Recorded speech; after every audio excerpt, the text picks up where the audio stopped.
Bienvenidos a los cuentos de Neu. En esta ocasión os traemos la historia titulada La aventura de las 5 semillas de naranja de Arthur Conan Doyle. Cuando reviso mis notas y memorias de los casos de Sherlock Holmes en el intervalo del 82 al 90, me encuentro con que son tantos los que presentan características extrañas e interesantes, que no resulta fácil saber cuáles elegir y cuáles dejar de lado. Pero hay algunos que han conseguido ya publicidad en los periódicos y otros que no ofrecieron campo al desarrollo de las facultades peculiares que mi amigo posee en grado tan eminente y que estos escritos tienen por objeto ilustrar. Hay también algunos que escaparon a su capacidad analítica y que, en calidad de narraciones, vendrían a resultar principios sin final, mientras que hay otros que fueron aclarados sólo parcialmente, estando la explicación de los mismos fundada en conjeturas y suposiciones más bien que en una prueba lógica absoluta, procedimiento que le era tan querido. Sin embargo, hay uno entre estos últimos, tan extraordinario por sus detalles y tan sorprendente por sus resultados, que me siento tentado a dar un relato parcial del mismo. No obstante, el hecho de que existen en relación con él determinados puntos que no fueron ni lo serán jamás puestos en claro. El año 87 nos proporciona una larga serie de casos de mayor o menor interés, y de los que conservo constancia.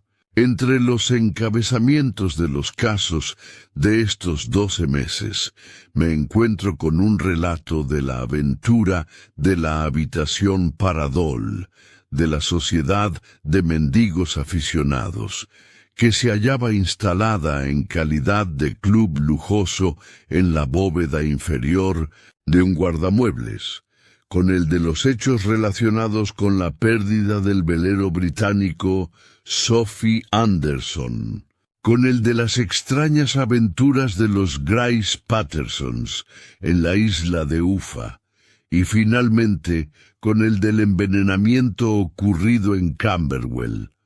Se recordará que en este último caso consiguió Sherlock Holmes demostrar que el muerto había dado cuerda a su reloj 2 horas antes, y que por consiguiente se había acostado durante ese tiempo, deducción que tuvo la mayor importancia en el esclarecimiento del caso.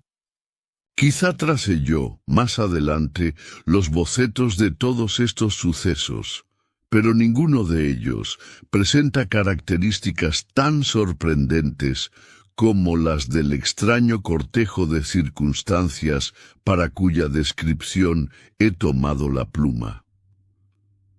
Nos encontrábamos en los últimos días de septiembre, y las tormentas equinocciales se habían echado encima con violencia excepcional.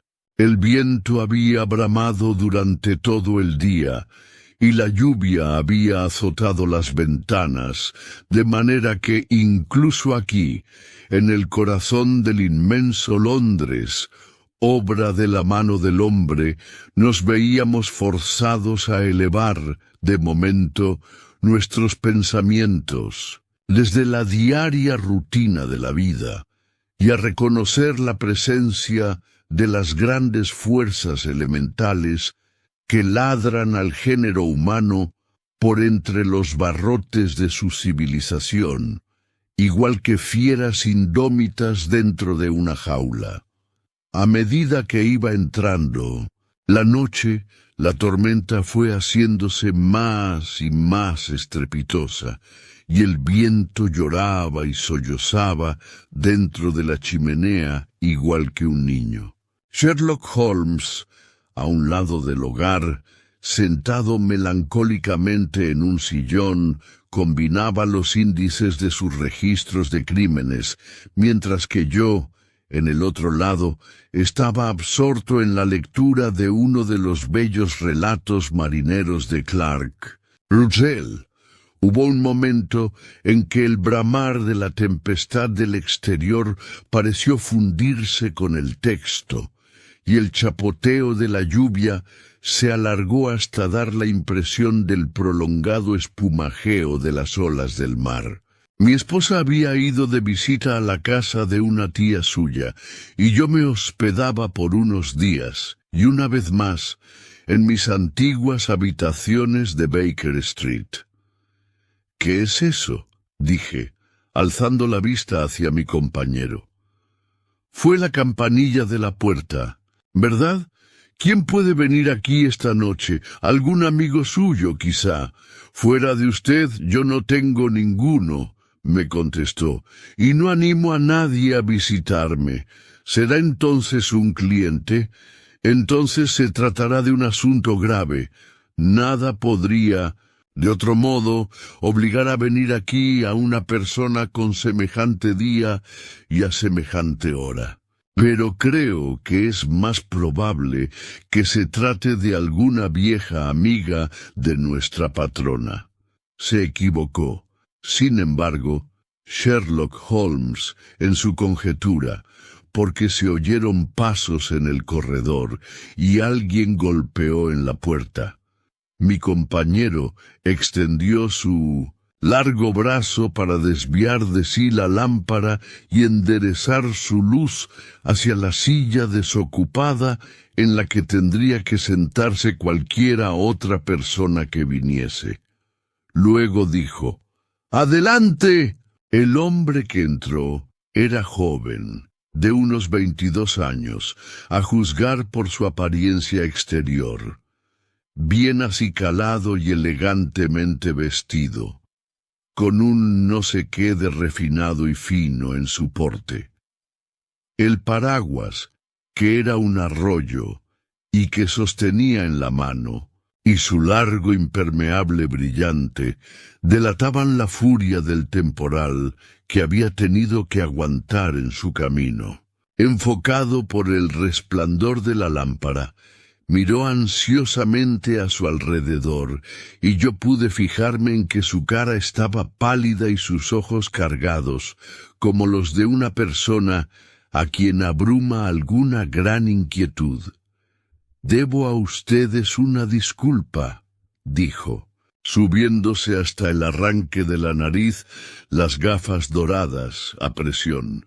«Espero que mi visita no sea un entretenimiento. Me temo que haya traído hasta el interior de su abrigada habitación algunos rastros de la tormenta».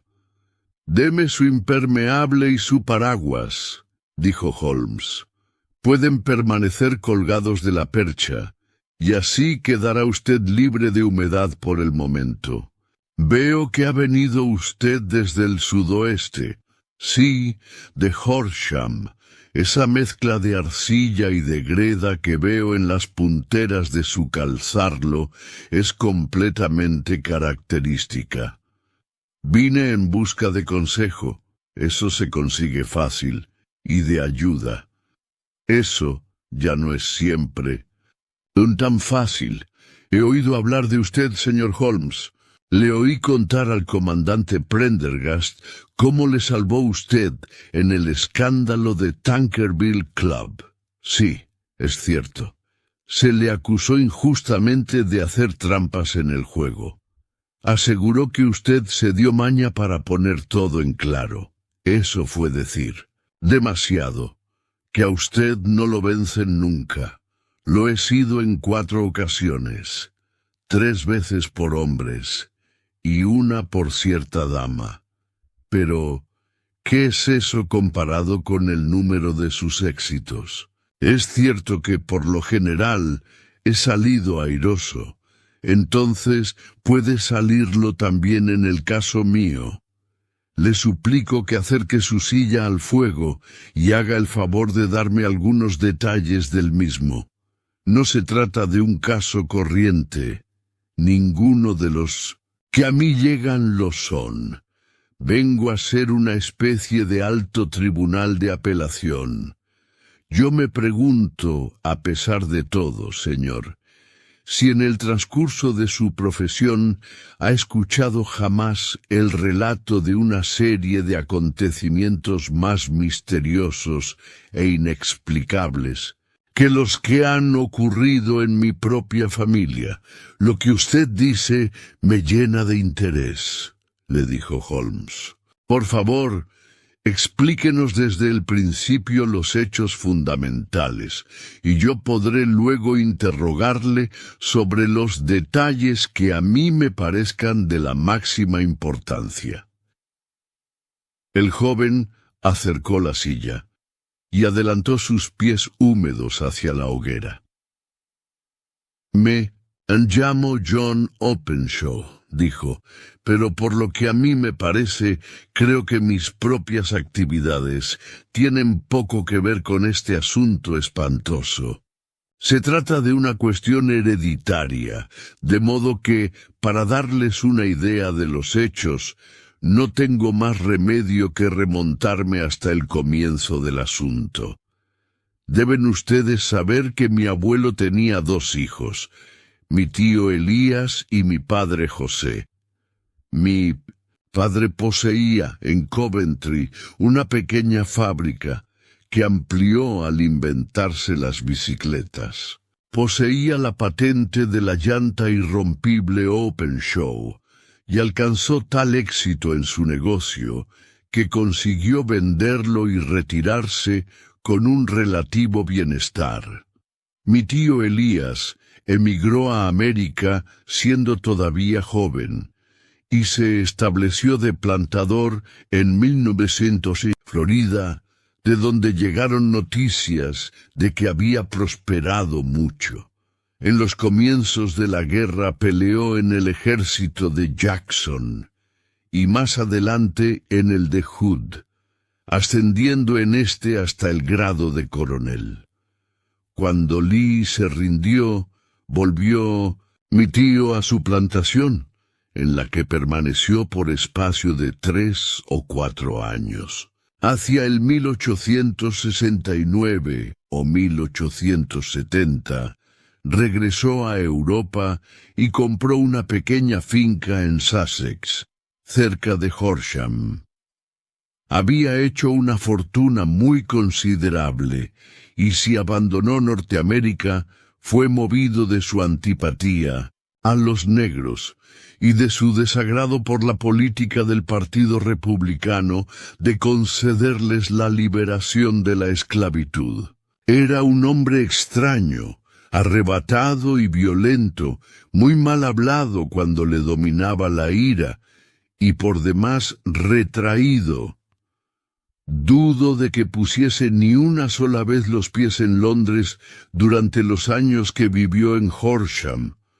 Poseía alrededor de su casa un jardín y 3 o 4 campos de deportes, y en ellos se ejercitaba, aunque con mucha frecuencia no salía de la habitación durante semanas enteras. Bebía muchísimo aguardiente, fumaba por demás, pero no quería tratos sociales, ni amigos, ni aun siquiera que le visitase su hermano. Contra mí no tenía nada. Mejor dicho, se encaprichó conmigo, porque cuando me conoció era yo un jovencito de 12 años, más o menos. Esto debió de ocurrir hacia el año 1878, cuando llevaba ya 8 o 9 años en Inglaterra. Pidió a mi padre que me dejase vivir con él, y se mostró muy cariñoso conmigo, a su manera. Cuando estaba sereno, gustaba de jugar conmigo al chaquete y a las damas, y me hacía portavoz suyo junto a la servidumbre y con los proveedores, de modo que para cuando tuve 16 años era yo el verdadero señor de la casa. Yo guardaba las llaves y podía ir a donde bien me pareciese y hacer lo que me diese la gana, con tal que no le molestase cuando él estaba en sus habitaciones reservadas. Una excepción me hizo, sin embargo. Había entre los áticos una habitación independiente, un camaranchón que estaba siempre cerrado con llave, y al que no permitía que entrásemos ni yo ni nadie. Llevado de mi curiosidad de muchacho, miré más de una vez por el ojo de la cerradura, sin que llegase a descubrir dentro sino lo corriente en tales habitaciones, es decir, una cantidad de viejos baúles y bultos. Cierto día, en el mes de marzo de 1883, había encima de la mesa, delante del coronel, una carta cuyo sello era extranjero. No era cosa corriente que el coronel recibiese cartas, porque todas sus facturas se pagaban en dinero contante, y no tenía ninguna clase de amigos. Al coger la carta dijo: «Es de la India, trae la estampilla de Pondicherry, ¿qué podrá ser?». Al abrirla precipitadamente, saltaron del sobre 5 pequeñas y resecas semillas de naranja, que tintinearon en su plato. Yo rompí a reír, pero al ver la cara de mi tío se cortó la risa en mis labios. Le colgaba la mandíbula, se le saltaban los ojos, se le había vuelto la piel del color de la masilla y miraba fijamente el sobre que sostenía aún en manos temblorosas. Dejó escapar un chillido y exclamó luego: «¡Ca, ca, ca! Dios santo, Dios santo, mis pecados me han dado alcance». «¿Qué significa eso, tío?», exclamé. «Muerte», me dijo, y levantándose de la mesa, se retiró a su habitación, dejándome estremecido de horror. Eché mano al sobre y vi garrapateada en tinta roja sobre la patilla interior, encima mismo del engomado, la letra K, repetida 3 veces. No había nada más fuera de las 5 semillas resecas. ¿Qué motivo podía existir para espanto tan excesivo? Me alejé de la mesa del desayuno, y cuando yo subía por las escaleras me tropecé con mi tío, que bajaba por ellas, trayendo en una mano una vieja llave roñosa, y en la otra una caja pequeña de bronce, por el estilo de las de guardar el dinero.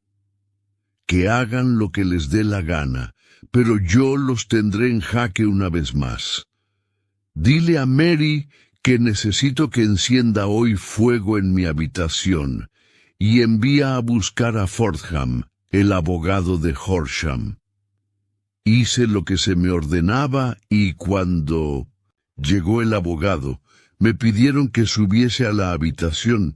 Ardía vivamente el fuego, y en la rejilla del hogar se amontonaba una gran masa de cenizas negras y sueltas, como de papel quemado, en tanto que la caja de bronce estaba muy cerca y con la tapa abierta. Al mirar yo la caja, descubrí, sobresaltado, en la tapa la triple K, que había leído aquella mañana en el sobre. «John», me dijo mi tío, «deseo que firmes como testigo mi testamento. Dejo la finca, con todas sus ventajas e inconvenientes, a mi hermano, es decir, a tu padre, de quien, sin duda, vendrá a parar a ti. Si conseguís disfrutarla en paz, santo y bueno. Si no lo conseguís, seguid mi consejo, muchacho, y abandonadla a vuestro peor enemigo.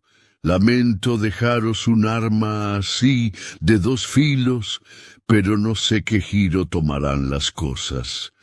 Ten la bondad de firmar este documento en el sitio que te indicar el señor Fordham. Firmé el documento donde se me indicó, y el abogado se lo llevó con él. Como ustedes se imaginarán, aquel extraño incidente me produjo la más profunda impresión.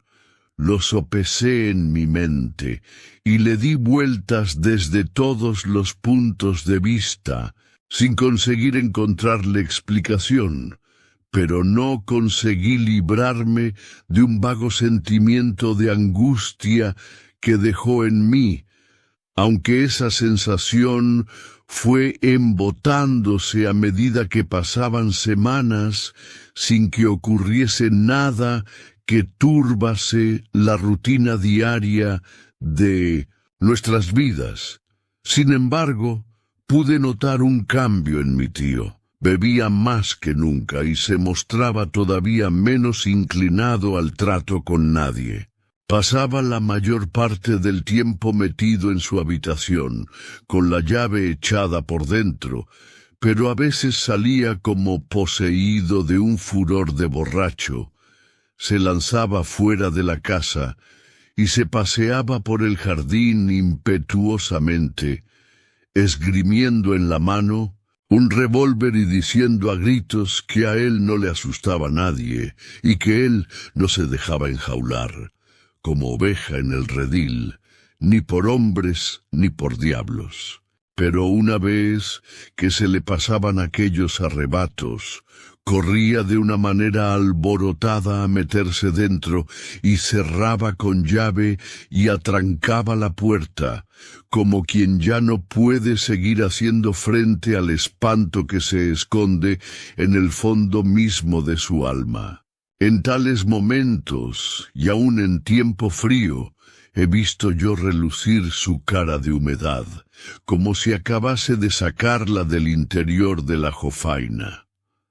Para terminar, señor Holmes, y no abusar de su paciencia, llegó una noche en que hizo una de aquellas salidas suyas de borracho de la que no regresó.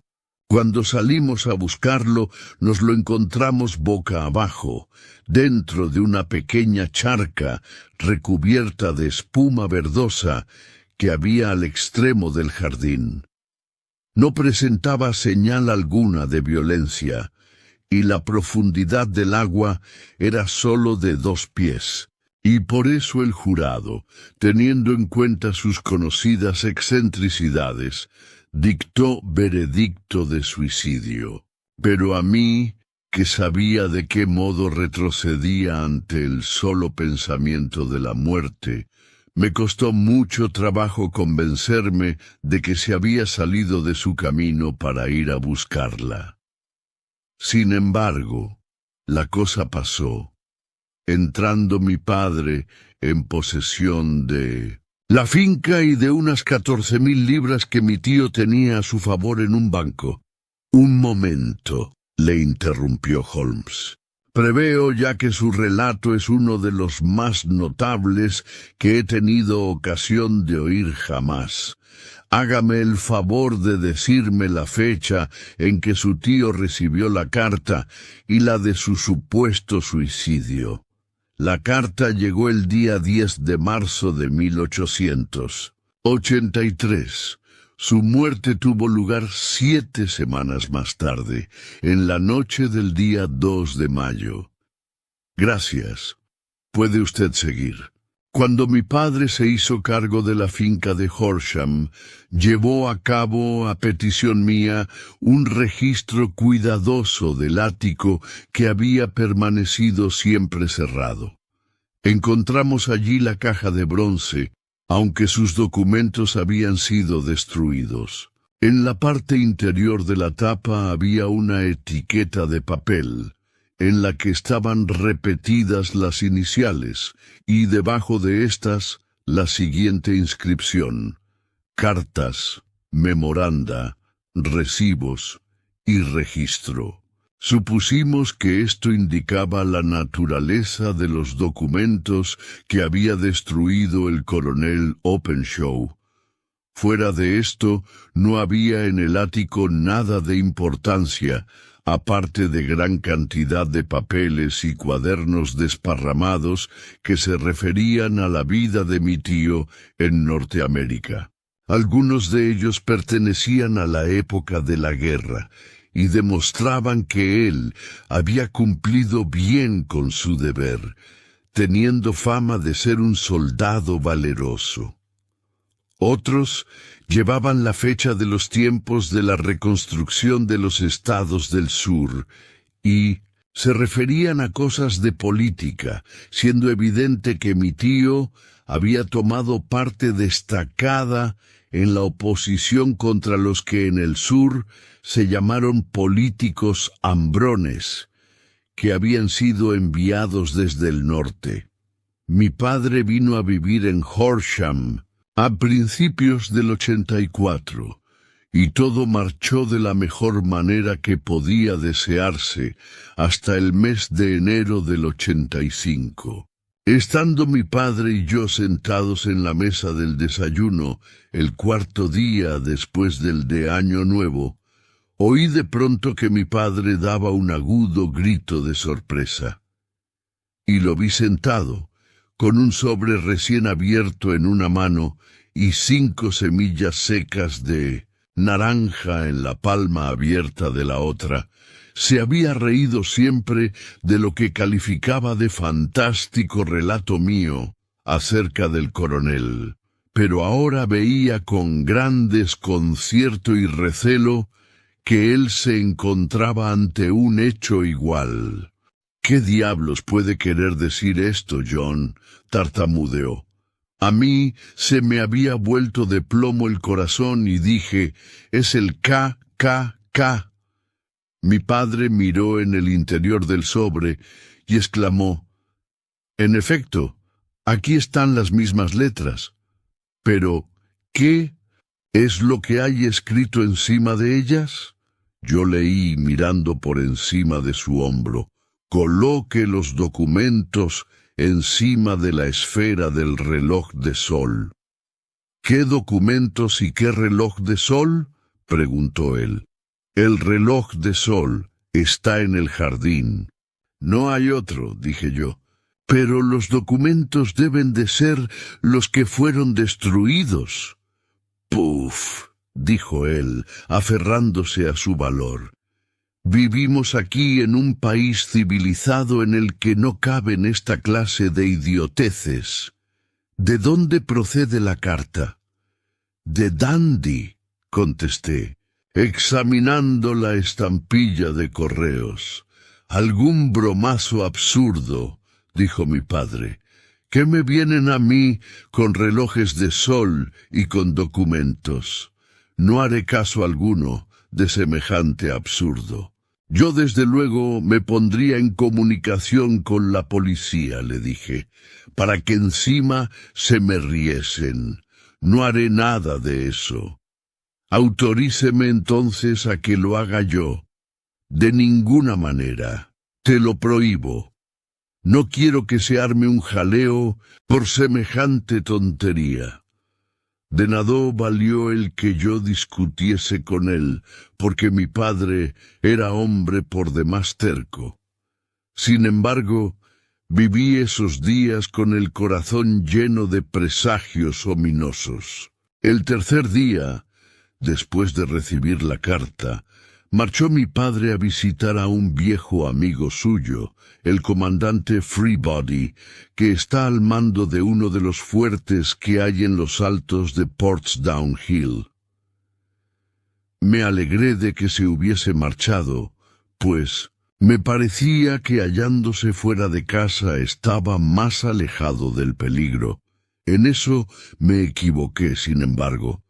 Al segundo día de su ausencia, recibí un telegrama del comandante en el que me suplicaba que acudiese allí inmediatamente. Mi padre había caído por la boca de uno de los profundos pozos de cal que abundan en aquellos alrededores y yacía sin sentido, con el cráneo fracturado.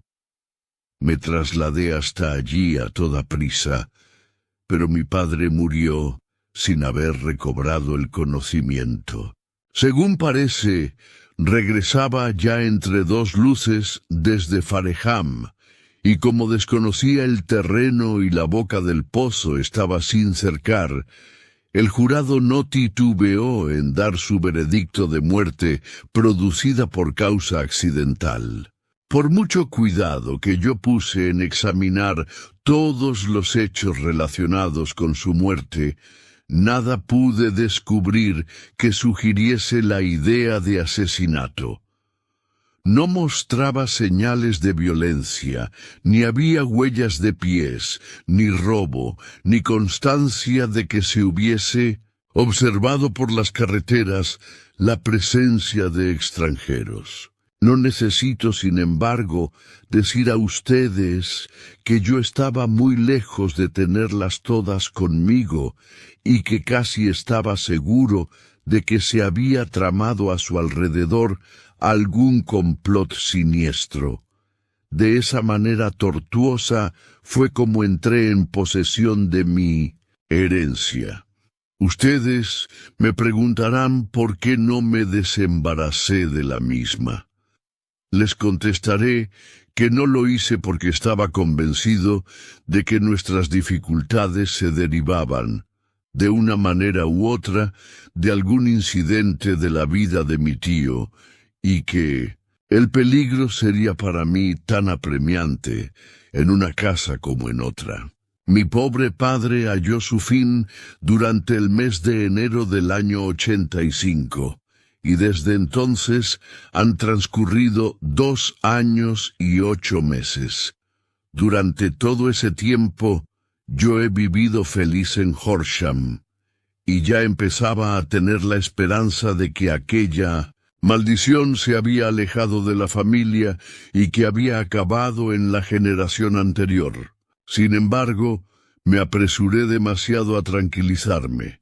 Ayer por la mañana cayó el golpe exactamente en la misma forma que había caído sobre mi padre. El joven sacó del chaleco un sobre arrugado, y volviéndolo boca abajo encima de la mesa, hizo saltar del mismo 5 pequeñas semillas secas de naranja. «He aquí el sobre», prosiguió.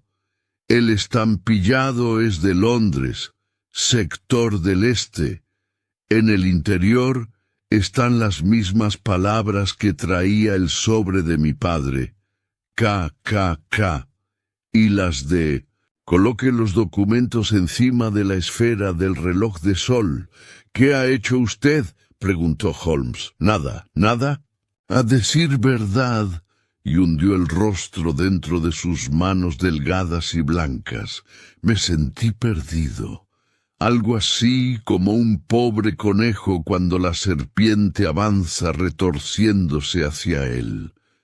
Me parece que estoy entre las garras de una catástrofe inexorable e irresistible, de la que ninguna previsión o precaución puede guardarme». «Vaya, vaya», exclamó Sherlock Holmes, «es preciso que usted actúe, hombre, o está usted perdido. Únicamente su energía le puede salvar. No son momentos estos de entregarse a la desesperación. He visitado a la policía. ¿Y qué? Pues escucharon mi relato con una sonrisa. Estoy seguro de que el inspector ha llegado a la conclusión de que las cartas han sido otros tantos bromazos, y que las muertes de mis parientes se deben a simples accidentes, según dictaminó el jurado, y no debían ser relacionadas con las cartas de advertencia. Holmes agitó violentamente sus puños cerrados en el aire y exclamó: «¡Qué inaudita imbecilidad!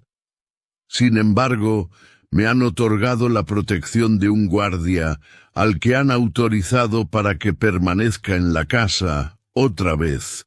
Holmes agitó furioso los puños en el aire y dijo: «¿Cómo ha sido el venir usted a verme? Y sobre todo, ¿cómo ha sido el no venir inmediatamente? Nada sabía de usted. Ha sido hoy cuando hablé al comandante Prendergast sobre el apuro en que me hallo, y él me aconsejó que viniese a verle a usted. En realidad, han transcurrido ya 2 días desde que recibió la carta. Deberíamos haber entrado en acción antes de ahora. Me imagino que no poseerá usted ningún otro dato fuera de los que nos ha expuesto, ni ningún detalle sugeridor que pudiera servirnos de ayuda».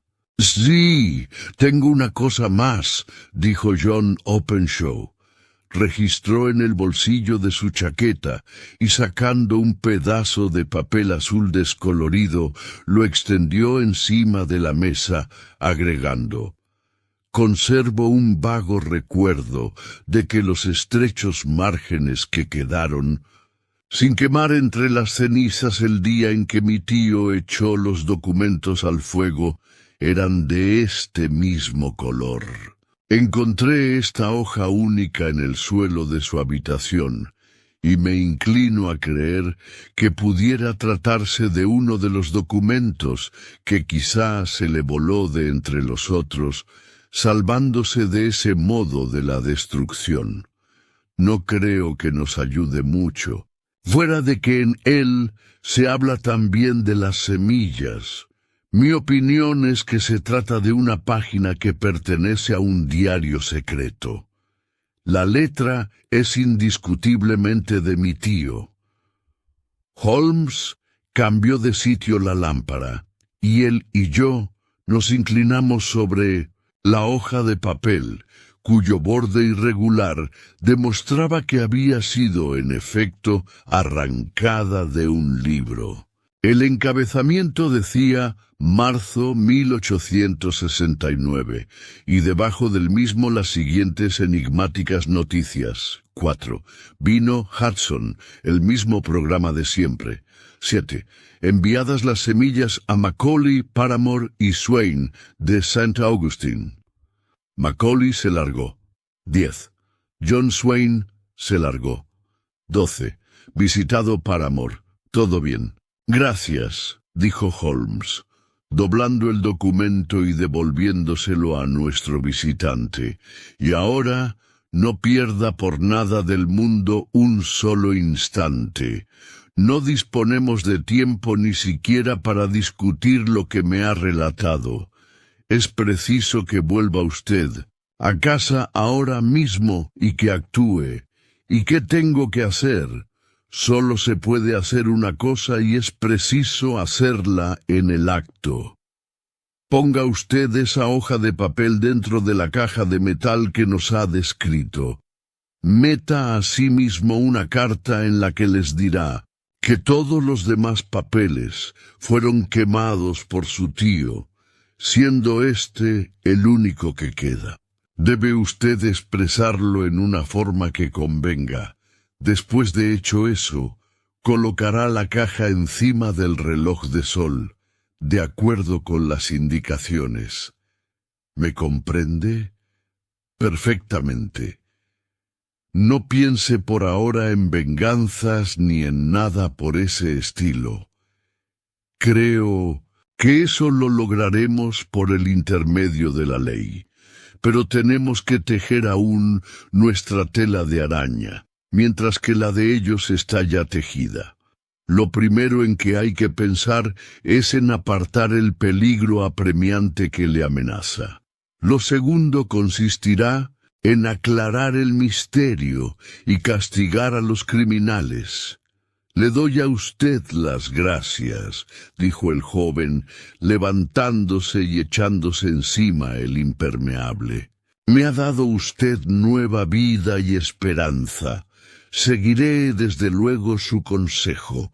No pierda un solo instante, y sobre todo cuídese bien entre tanto, porque yo no creo que pueda existir la menor duda de que está usted amenazado por un peligro muy real e inminente.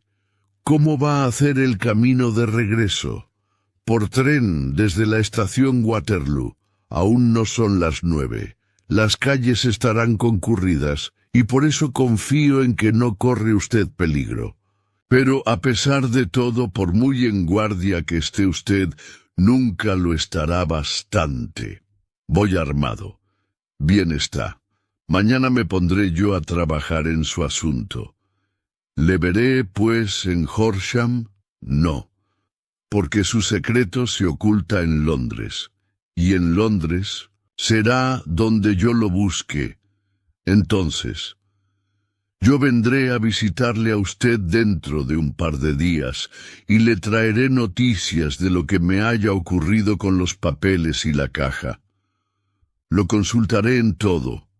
Nos estrechó las manos y se retiró.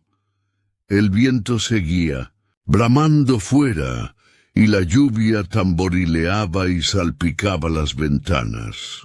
Aquel relato tan desatinado y extraño parecía habernos llegado de entre los elementos desencadenados, como si la tempestad lo hubiese arrojado sobre nosotros igual que un tallo de alga marina, y que esos mismos elementos se lo hubiesen tragado. Luego otra vez. Sherlock Holmes permaneció algún tiempo en silencio, con la cabeza inclinada y los ojos fijos en el rojo resplandor del fuego. Luego encendió su pipa, se recostó en el respaldo de su asiento y se quedó contemplando los anillos de humo azul que se perseguían los unos a los otros en su ascenso hacia el techo. Creo, Watson, dijo por fin como comentario, que no hemos tenido entre todos nuestros casos ninguno más fantástico que este, con excepción, quizá, del signo de los 4. Bien, sí, con excepción, quizá, de ese. Sin embargo, creo que este John Openshaw se mueve entre peligros todavía mayores que los que rodeaban a los Sholtos. Pero, ¿no ha formado usted ninguna hipótesis concreta sobre la naturaleza de estos peligros? Sobre su naturaleza no caben ya hipótesis, me contestó. ¿Cuál es, pues? ¿Quién es este Kikiki y por qué razón persigue a esta desdichada familia? Sherlock Holmes cerró los ojos y apoyó los codos en los brazos del sillón, juntando las yemas de los dedos de las manos. Al razonador ideal, comentó, debería bastarle un solo hecho, cuando lo ha visto en todas sus implicaciones, para deducir del mismo no sólo la cadena de sucesos que han conducido hasta él, sino también los resultados que habían de seguirse. De la misma manera que Cuvier sabía hacer la descripción completa de un animal con el examen de un solo hueso, de igual manera el observador que ha sabido comprender por completo uno de los eslabones de toda una serie de incidentes, debe saber explicar con exactitud todos los demás, los anteriores y los posteriores. No nos hacemos todavía una idea de los resultados que es capaz de conseguir la razón por sí sola. Podríamos resolver mediante el estudio ciertos problemas cuya solución ha desconcertado por completo a quienes la buscaron por medio de los sentidos. Sin embargo, para alcanzar en este arte la cúspide, necesitaría el razonador saber manejar todos los hechos que han llegado a conocimiento suyo. Esto implica, como fácilmente comprenderá usted, la posesión de todos los conocimientos a que muy pocos llegan, incluso en estos tiempos de libertad educativa y de enciclopedias. Sin embargo, lo que no resulta imposible es el que un hombre llegue a poseer todos los conocimientos que le han de ser probablemente útiles en su labor. Esto es lo que yo me he esforzado por hacer en el caso mío. Usted, si mal no recuerdo, concretó en los primeros días de nuestra amistad los límites precisos de esos conocimientos míos. Sí, le contesté, echándome a reír. Hice un documento curioso. En filosofía, astronomía y política le puse a usted 0, lo recuerdo. En botánica irregular. En geología, profundo en lo que toca a manchas de barro cogidas en una zona de 50 millas alrededor de Londres. En química, excéntrico. En anatomía, asistemático. En literatura, sensacionalista, y en historia de crímenes, único. Y además, violinista, boxeador, esgrimista, abogado y autoenvenenador por medio de la cocaína y del tabaco. Esos eran, si mal no recuerdo, los puntos más notables de mi análisis. Holmes se sonrió al escuchar la última calificación y dijo, «Digo, ahora como dije entonces, que toda persona debería tener en el ático de su cerebro el surtido de mobiliario que es probable que necesite, y que todo lo demás puede guardarlo en el desván de su biblioteca, donde puede echarle mano cuando tenga precisión de algo. Ahora bien, al enfrentarnos con un problema como el que nos ha sido sometido esta noche, necesitamos dominar todos nuestros recursos. Tenga usted la bondad de alcanzarme la letra K de esta enciclopedia norteamericana que hay en ese estante que tiene a su lado. Gracias. Estudiemos ahora la situación y veamos lo que de la misma puede deducirse.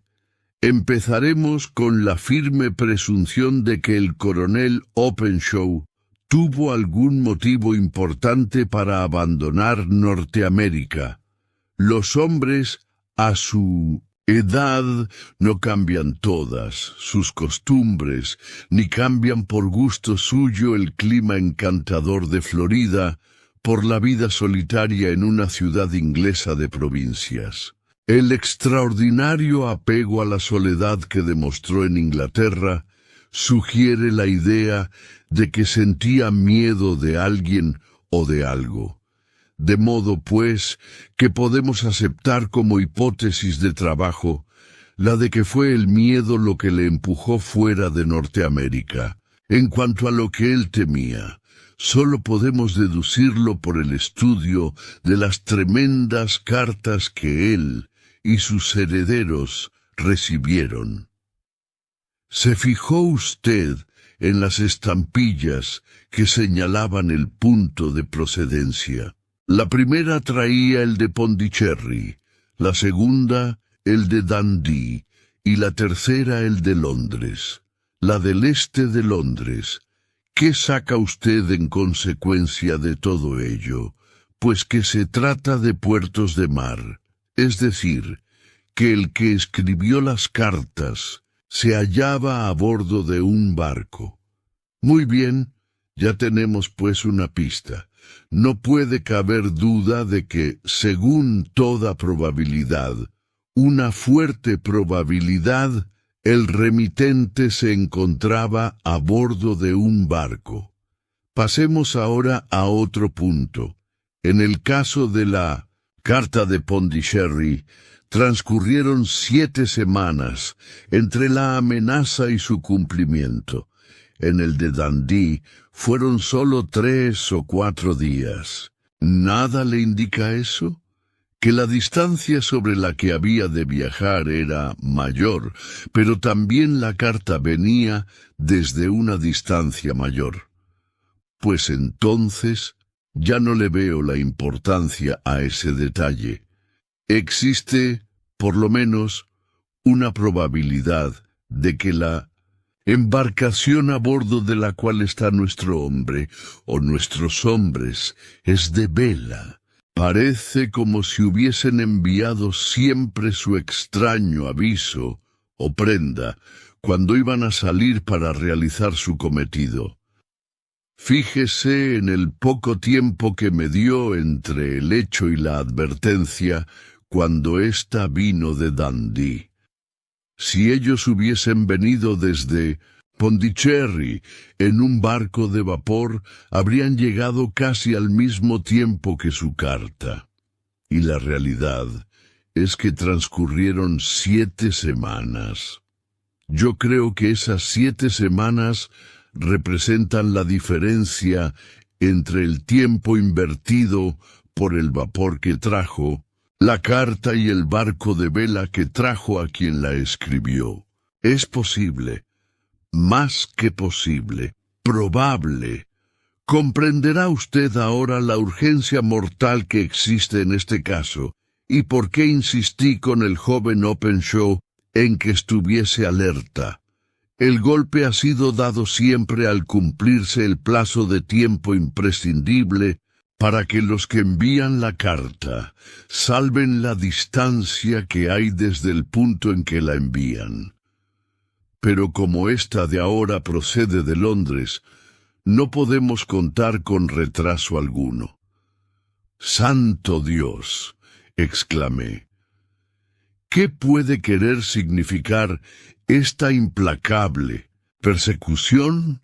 Los documentos que Openshaw se llevó son evidentemente de importancia vital para la persona o personas que viajan en el velero.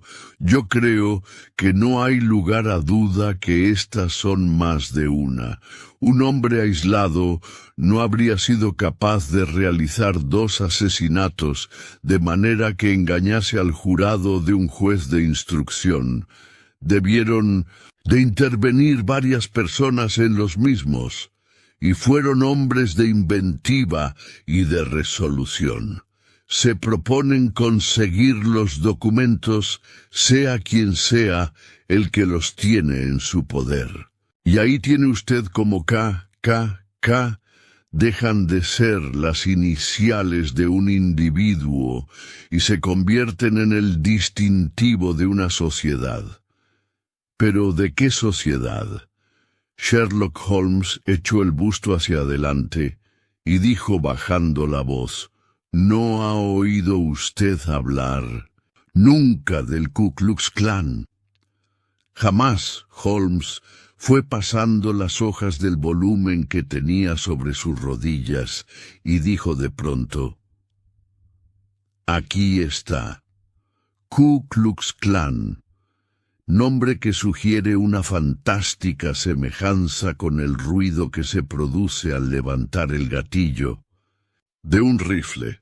Esta terrible sociedad secreta fue formada después de la Guerra Civil en los estados del sur por algunos excombatientes de la Confederación, y se formaron rápidamente filiales de la misma en diferentes partes del país, especialmente en Tennessee, Luisiana, las 2 Carolinas, Georgia y Florida. Se empleaba su fuerza con fines políticos, en especial para aterrorizar a los votantes negros y para asesinar u obligar a ausentarse del país a cuantos se oponían a su programa. Sus agresiones eran precedidas, por lo general, de un aviso enviado a la persona elegida, aviso que tomaba formas fantásticas, pero sabidas. Por ejemplo, un tallito de hojas de roble en algunas zonas, o unas semillas de melón o de naranja en otras. Al recibir este aviso, la víctima podía optar entre abjurar públicamente de sus normas anteriores o huir de la región.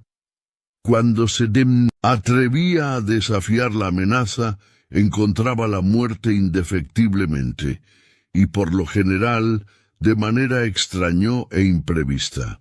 Era tan perfecta la organización de la sociedad y trabajaba ésta tan sistemáticamente, que apenas se registra algún caso en que alguien la desafiase con impunidad, o en que alguno de sus ataques dejase un rastro capaz de conducir al descubrimiento de quienes lo perpetraron.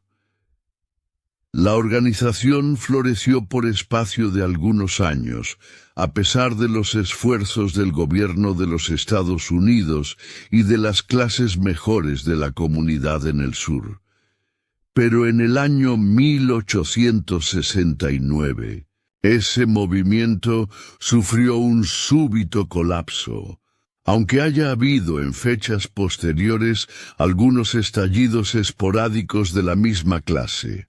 Fíjese, dijo Holmes dejando el libro, en que el súbito hundimiento de la sociedad coincide con la desaparición de Openshaw de Norteamérica, llevándose los documentos. Pudiera muy bien tratarse de causa y efecto. No hay que asombrarse de que algunos de los personajes más implacables se hayan lanzado sobre la pista de aquel y de su familia.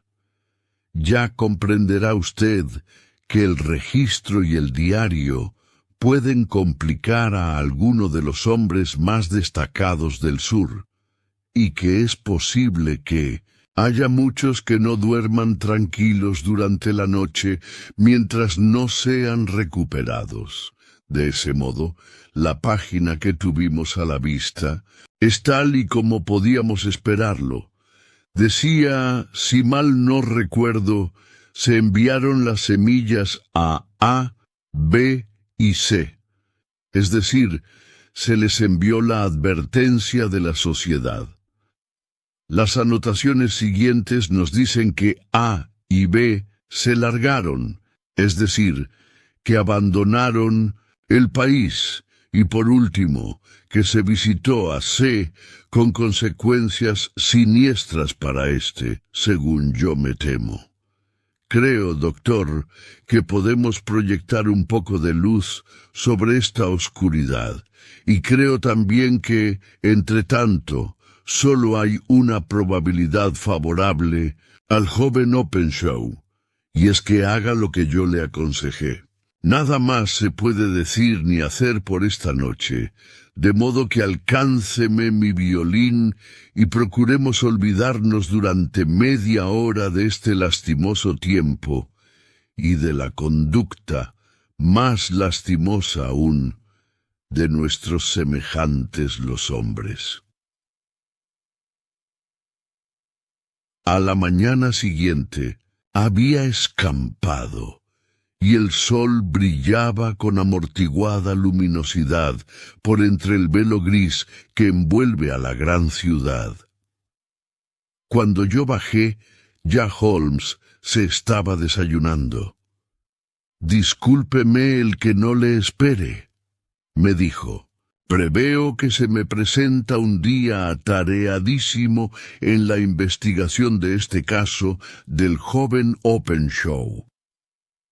«¿Qué pasos va usted a dar?», le pregunté. «Dependerá muchísimo del resultado de mis primeras averiguaciones. Es posible que, en fin de cuentas, me llegue hasta Horsham. ¿No va usted a empezar por ir allí? No, empezaré por la City. Tire de la campanilla y la doncella le traerá el café. Para entretener la espera, cogí de encima de la mesa el periódico, que estaba aún sin desdoblar, y le eché un vistazo. La mirada mía se detuvo en unos titulares que me helaron el corazón. «Holmes», le dije con voz firme, «llegará usted demasiado tarde». «Vaya», dijo él, dejando la taza que tenía en la mano. Me lo estaba temiendo. «¿Cómo ha sido?», se expresaba, con tranquilidad, pero vi que la noticia le había conmovido profundamente. Me saltó a los ojos el apellido de Openshaw y el titular Tragedia cerca del puente de Waterloo. He aquí el relato. Entre las 9 y las 10 de la pasada noche, el guardia de policía Cook, de la sección H, estando de servicio cerca del puente de Waterloo, oyó un grito de alguien que pedía socorro y el chapaleo de un cuerpo que cae al agua. Pero como la noche era oscurísima y tormentosa, fue imposible salvar a la víctima. No obstante, acudir en su ayuda varios transeúntes. Dióse, sin embargo, la alarma, y pudo ser rescatado el cadáver más tarde, con la intervención de la policía fluvial. Resultó ser el de un joven, como se dedujo de un sobre que se le halló en el bolsillo, que se llamaba John Openshaw, que tiene su casa en Horsham. Se conjetura que debió de ir corriendo para alcanzar el tren último que sale de la estación de Waterloo y que, en su apresuramiento y por la gran oscuridad, se salió de su camino y fue a caer al río por uno de los pequeños embarcaderos destinados a los barcos fluviales. El cadáver no mostraba señales de violencia y no cabe duda alguna de que el muerto fue víctima de un accidente desgraciado, que debería servir para llamar la atención de las autoridades acerca del estado en que se encuentran las plataformas de los embarcaderos de la orilla del río. Permanecimos callados en nuestros sitios por espacio de algunos minutos. Nunca he visto a Holmes más deprimido y conmovido que en esos momentos. Y dijo, por fin, «Esto hiere mi orgullo, Watson. Es un sentimiento mezquino, sin duda, pero hiere mi orgullo.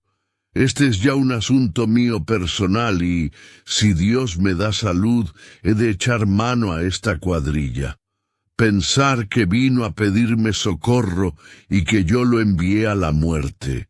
Saltó de su silla y se paseó por el cuarto poseído de una excitación incontrolable, con las enjutas mejillas cubiertas de rubor y abriendo y cerrando sus manos largas y delgadas.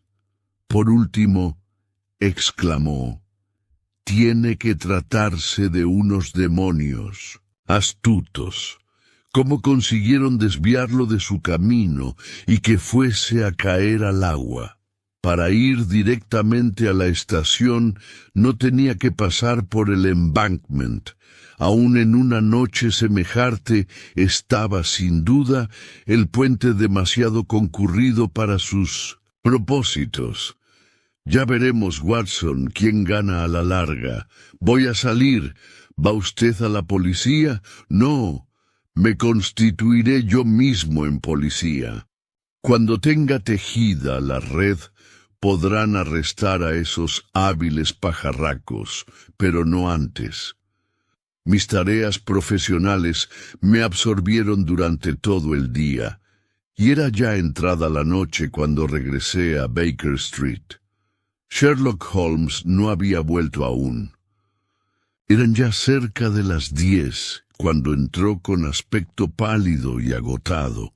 Se acercó al aparador, arrancó un trozo de la hogaza de pan y se puso a comerlo con voracidad, ayudándolo a pasar con un gran trago de agua.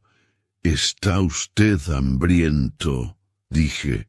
«Yo muriéndome de hambre. Se me olvidó comer, no probé bocado desde que me desayuné. Nada, ni una miga. No tuve tiempo de pensar en la comida. ¿Tuvo éxito? Sí. ¿Alguna pista? Los tengo en el hueco de mi mano. No tardará mucho el joven Openshaw en verse vengado. Escuche, Watson, Vamos a marcarlos a ellos con su propia marca de fábrica. Es cosa bien pensada. ¿Qué quiere usted decir? Holmes cogió del aparador una naranja y después de partirla, la apretó, haciendo caer las semillas encima de la mesa. Contó 5 y las metió en un sobre. En la parte interna de la patilla escribió SH para JC. Luego lo lacró y puso la dirección. Capitán James Calhoun, barca Lone Star, Savannah, Georgia. Le estará esperando cuando entre en el puerto, dijo riéndose por lo bajo. Quizá le quite el sueño. Será un nuncio tan seguro de su destino como lo fue antes para Openshaw. ¿Y quién es este Capitán Calhoun? El jefe de la cuadrilla. También atraparé a los demás, pero quiero que sea él el primero. ¿Y cómo llegó usted a descubrirlo? Sacó del bolsillo una gran ola de papel, toda cubierta de fechas y de nombres, y dijo: me he pasado todo el día examinando los registros del Lloyd y las colecciones de periódicos atrasados, siguiendo las andanzas de todos los barcos que tocaron en el puerto de Pondicherry durante los meses de enero y febrero del año 83. Fueron 36 embarcaciones de buen tonelaje las que figuraban en esos 6 meses. La llamada Lone Star atrajo inmediatamente mi atención porque, aunque se señalaba a Londres como puerto de procedencia, se conoce con ese nombre de estrella solitaria a uno de los estados de la Unión. Creo que al de Texas. Sobre ese punto ni estaba ni estoy seguro, pero yo sabía que el barco tenía que ser de origen norteamericano. Y luego repasé las noticias de Dundee, y cuando descubrí que la barca Lone Star se encontraba allí el mes de enero del 85, mis sospechas se convirtieron en certeza. Luego hice investigaciones acerca de los barcos actualmente en el puerto de Londres, y que el Lone Star llegó al mismo la pasada semana. Bajé hasta el muelle Albert y me encontré con que había sido remolcada río abajo con la marea de 1900 esta mañana y que lleva viaje hacia su puerto de origen, en Savannah. Telegrafié a Gravesend, enterándome de que había pasado por allí algún rato antes. Como el viento sopla hacia el este, estoy seguro de que se halla ahora más allá de los Goodwins, y no muy lejos de la isla de White. ¿Y qué va a hacer usted ahora? Oh, le he puesto ya la mano encima. Él y los 2 contramaestres son, según he sabido, los únicos norteamericanos nativos que hay a bordo. Los demás son finlandeses y alemanes.